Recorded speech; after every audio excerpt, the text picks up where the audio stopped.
गंगाधारागंज प्रयागराज में आप सभी लोगों का स्वागत है। हम लोग पढ़ रहे हैं क्या, सुकनासोपदेश। आइए, आज एपिसोड 5वां है हम लोगों का और आखिरी एपिसोड है सुकनासोपदेश का। आइए प्रश्नोत्तरी करते हैं। अकाला चासु प्राविट इति अकाल प्राविट यहाँ समास है, नई तत्पुरुष समास है, कर्मधारय है, कि व्ययभाव के बहुव्रीहि समास है। तो ध्यान रखिएगा, अकाला चासु प्राविट इति अकाल प्राविट यहाँ समास है। ये विग्रह आपको बताया गया है। अकाला चासु प्राविट विग्रह आपके सामने है, तो बताइए क्या होगा, कौन सा समास होगा। तो आपको ये पता होना चाहिए, चासु पद आपको दिखता है तो कौन सा समास होता है, कर्मधारय होता है। तो ये आपको अगर विग्रह करके पूछता है तो आसान हो जाता है, यदि विग्रह ना करके पूछता है तो एक बार आपको हो सकता है अकाल प्राविट में कौन सा समास है तो शायद मुश्किल होती है। तो विकल्प बी आपका सही उत्तर हो जाएगा, अकाला चासु प्राविट में कर्मधारय समास है। दूसरा प्रश्न है हमारा, विदिशा किस नदी के किनारे स्थित थी। वेत्रवती नदी के किनारे, सरयू के किनारे, गंगा के किनारे की महानदी के किनारे।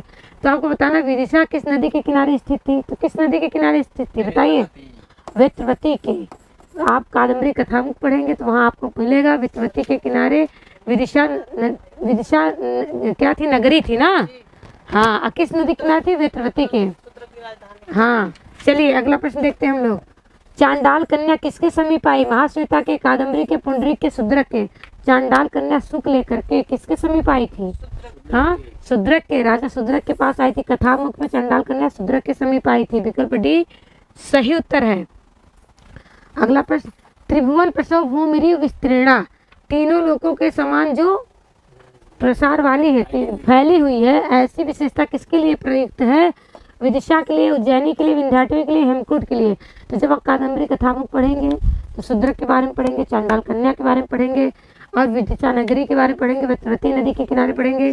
तो ये आपसे पूछा गया, त्रिभुवन प्रसव भूमिरी विस्तीर्णा, यह विशेषता किसके लिए आई है, तो किसके लिए आई है, हाँ विदिशा के लिए आई है।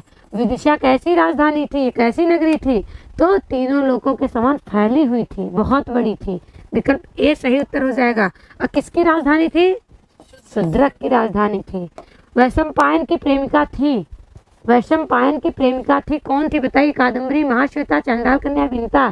तो जैसे चंद्रापीठ की प्रेमिका कादम्बरी थी, वैसे ही वैशंपायन की प्रेमिका कौन थी, महाश्वेता थी। महाश्वेता किसकी सखी थी, कादम्बरी की। और पुंडरीक कहिए या वैशंपायन कहिए, वैशंपायन किसके मित्र थे, हाँ चंद्रापीठ के थे, ठीक है। विकल्प बी सही उत्तर हो जाएगा। आइए अगले प्रश्न की ओर चलते हैं। कादम्बरी में वर्णन नहीं है, ध्यान दीजिएगा, कादम्बरी में किसका वर्णन नहीं प्राप्त होता है। चारों विकल्प देखिए, अच्छो सरोवर का, पंपा सरोवर का, सालमली वृक्ष का, कि देवदारू का। तो आपको पता अच्छो सरोवर में ही रहती थी, उसके पास ही उसकी कुटिया थी, किसकी, महाश्वेता की। पंपा सरोवर का वर्णन आपको मिलेगा कहाँ, कादम्बरी कथामुख में। सालमली वृक्ष का भी वर्णन आपको मिलेगा कहाँ, कादम्बरी मुख में, कादम्बरी कथामुख में कादम्बरी मुख में कह रहे हैं, कादम्बरी कथामुख में। देवदारू का वर्णन आपको नहीं प्राप्त होगा, ठीक है। विकल्प डी आपका सही उत्तर हो जाएगा, देवदारू का वर्णन नहीं प्राप्त होता है कादम्बरी में। वैशंपायन पूर्व जन्म में क्या था, शूद्रक, पुंडरीक, कुमारपालिक, चंद्रापीठ।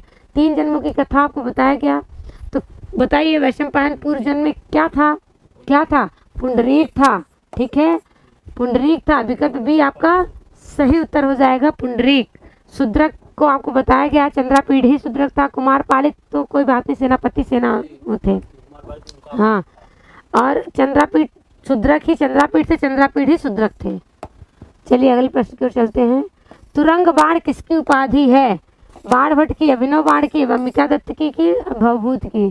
तुरंग बाण किसको कहा गया बताइए, हाँ बाण भट्ट को तुरंग बाण कहा गया, और अभिनव बाण को, अंबिका दत्त व्यास को शतावधान, घटिका शतक, है ना, सब कुछ कहा गया। सुका भी कहा गया है, भारत रत्न भी कहा गया। और भवभूत को शिखंडी का भी कहा गया। उम्बेक भी उपाधि मिलती इनको, उम्बेक की, हाँ परिणत प्रज्ञ भी कहा गया है ना। चलिए, आधुनिक बाण के रूप में जाने जाते हैं सुबंधु बाण, अंबिका दत्त की दंडी, कौन माने जाते हैं। देखिए आधुनिक बाण, आधुनिक बाण, तुरंग बाण तो बाण भट्ट को कहा जाता है, तो आधुनिक बाण के रूप में कौन जाने जाते हैं, सुबंधु की बाण की, अंबिका दत्त की दंडी।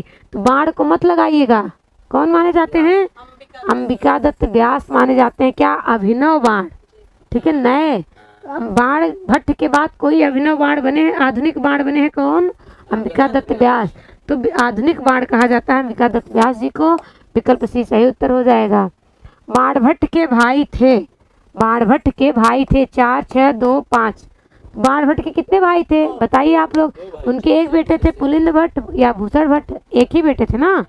और भाई कितने थे? तो 2, मित्रसेन और चित्रसेन। मित्रसेन और चित्रसेन नाम के 2 भाई थे। विकल्प सी आपका सही उत्तर हो जाएगा। अगला प्रश्न देख लीजिए। संपत्ति रूपी तिमिर में होने वाला अंधापन कष्टकर होता है, किसने कहा? चंद्रापीठ ने, तारापीठ ने, द्वारपाल ने, सुकनास ने। तो संपत्ति रूपी तिमिर में होने वाला जो अंधापन कष्टकर होता है, ये किसके द्वारा कहा गया है?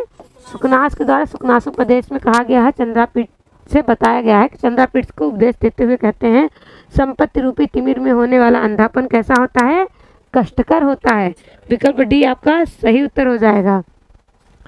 अहंकार से उत्पन्न उष्णता शीतल औषधियों से भी शांत नहीं होती है, कथन किसने किससे कहा? किसने किससे कहा? सुकनास ने चंद्रापीठ से, चंद्रापीठ ने सुकनास से, सुकनास ने तारापीठ से, चंद्रापीठ ने तारापीठ से।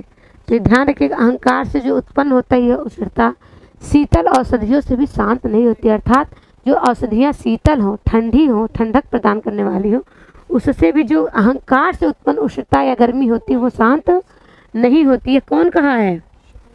सुकनास ही कहेंगे। किससे? चंद्रापीठ से। ध्यान रखिएगा, सुकनास का उपदेश है, कहने वाले सुकनास है, वक्ता सुकनास है, श्रोता चंद्रापीठ है। विकल्प ए सही उत्तर हो जाएगा। अगला प्रश्न हम लोग देखते हैं। त्रयीमयाय त्रिगुणात्मने नमः, इस सुक्ति वाक्य में नमः के योग में विभक्ति हुई है, चतुर्थी, षष्ठी, पंचमी, प्रथमा। तो नमः स्वस्ति स्वाहा स्वधा आलम वसट योगाच्य, अगर आपको ये वार्तिक पता होगा तो क्या होगा? नमः के योग में हमेशा चतुर्थी होती है। विकल्प ए सही उत्तर हो जाएगा। त्रयीमयाय त्रिगुणात्मने नमः कादम्बरी का मंगलाचरण है। अब मंगलाचरण से पूछा गया सवाल है, नमः के योग में चतुर्थी विभक्ति होती है, सूत्र क्या है, वार्तिक क्या है? नमः स्वस्ति स्वाहा स्वधा आलम वसट योगाच्य। चलिए आइए प्रश्नों की ओर चलते हैं। राज्याभिषेक के समय किसकी आवश्यकता होती है? सेना के, विश्राम के, धन के, उपदेश की। जब राज्याभिषेक होता है तो उस समय धन की आवश्यकता होती है कि सेना की आवश्यकता होती है कि विश्राम की आवश्यकता होती है कि उपदेश की आवश्यकता होती है? तो आप बताइए क्या किसकी आवश्यकता होती है? जब राजा का बेटा है तो धन की क्या आवश्यकता है? उसके पास तो ऑलरेडी पहले से ही बहुत धन है, सेना भी उनके पास बहुत है। विश्राम करने क्या, जिनके पास पैसा हर चीज़ सुविधा है, तो विश्राम करने की भी क्या? उपदेश की आवश्यकता होती। किसकी? उपदेश की। उपदेश करेंगे, अच्छी अच्छी बातें उनको बताएंगे तो वो अच्छा कार्य करेंगे, मोटिवेट होंगे। तो ये तीनों को संभाल लेंगे, धन को भी, विश्राम को भी, सेनाओं को भी। विकल्प सी आपका सही उत्तर हो जाएगा। उपदेश की आवश्यकता होती है। कादम्बरी में वर्णित इंद्रायुध था, मंत्री था, राजा था, घोड़ा था, वज्र था। इंद्रायुध कौन था? ये आपको पहले ही बताया गया है। कौन था? तो घोड़ा था। इसका क्या, इसको पहले क्या बोले? कपिंजल। कपिंजल ही इंद्रायुध घोड़ा बना था। ठीक है, इंद्रायुध घोड़ा बाद में कपिंजल हुआ था, लेकिन ध्यान रखिएगा कपिंजल ही इंद्रायुध था और इंद्रायुध ही कपिंजल था। तो ध्यान रखिएगा, विकल्प सी आपका सही उत्तर हो जाएगा। अगला प्रश्न देखते हैं हम लोग, बेटा नहीं। कादम्बरी विभक्त है 1 भाग में, 3 भाग में, 2 भाग में, 4 भाग में। कादम्बरी कितने भागों में विभक्त है पूछा जाएगा तो क्या बताएंगे? 2 भाग में। कितने भाग में? 2 भागों में है, तभी तो 1 भाग में क्या है? कादम्बरी कथा मुख है और 1 भाग में सुकनासोपदेश है। विकल्प सी आपका सही उत्तर है। चलिए अगले प्रश्न की ओर चलते हैं।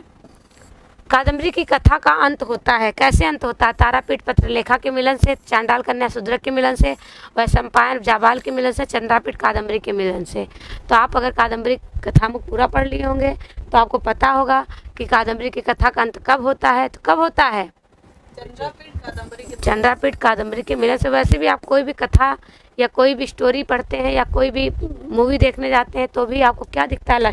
अंतिम में हमेशा मिलन ही होता है, ज़्यादातर मिलन मिलता है। शकुंतला का दुष्यंत से मिलन हुआ, राम का सीता से मिलन हुआ, ऐसे चंद्रापीठ का कादम्बरी से मिलन हुआ। विकल्प डी आपका सही उत्तर हो गया।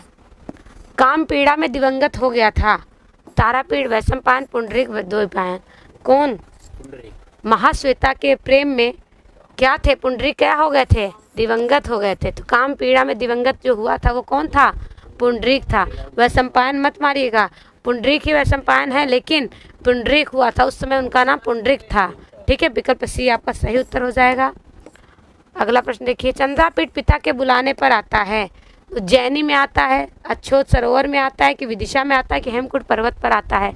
तो जब चंद्रापीठ के पिता तारापीठ उनको बुलाएंगे तो जहाँ तारापीठ रहेंगे वहीं तो जाएंगे। तो तारापीठ कहाँ रहते थे? उज्जैनी में रहते थे, इसलिए चंद्रापीठ कहाँ जाएंगे? उज्जैनी जाते हैं। तो विकल्प ए आपका सही उत्तर हो जाएगा, उज्जैनी में जाते हैं। अब मेरा अंतिम प्रश्न देखिए, चंद्रापीठ का राज्याभिषेक करने की इच्छा किसे हुई? चंद्रापीठ की राज्याभिषेक करने की इच्छा किसे हुई? वैशंपायन को, सुकनास को, तारापीठ को, कादम्बरी को? तो जाहिर सी बात है, हर पिता को अपने पुत्र के योग्य होने पर, समय आने पर सब इच्छा करता है कि मैं अपना कारोबार अपने बच्चे को दूं। वैसे ही तारापीठ को लगा कि मेरा बच्चा भी अब समझदार हो गया है, अब युवा हो गया है, अब हमारे कार्य को संभाल सकता है, तो क्यों ना इसकी राज्याभिषेक की जाए। तो किसकी इच्छा थी ये?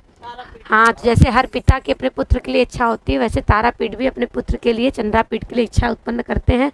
कैसी इच्छा? राज्याभिषेक की। तो विकल्प सी आपका सही उत्तर हो जाएगा। ठीक है, तारापीठ चंद्रापीठ का राज्याभिषेक करने की इच्छा करते हैं। तो हमारा सुकनासोपदेश का एपिसोड यहीं ख़त्म होता है। अब हम फिर नए ग्रंथ के साथ आपके सामने प्रस्तुत होंगे। बस आज इतना ही। नमः संस्कृत है।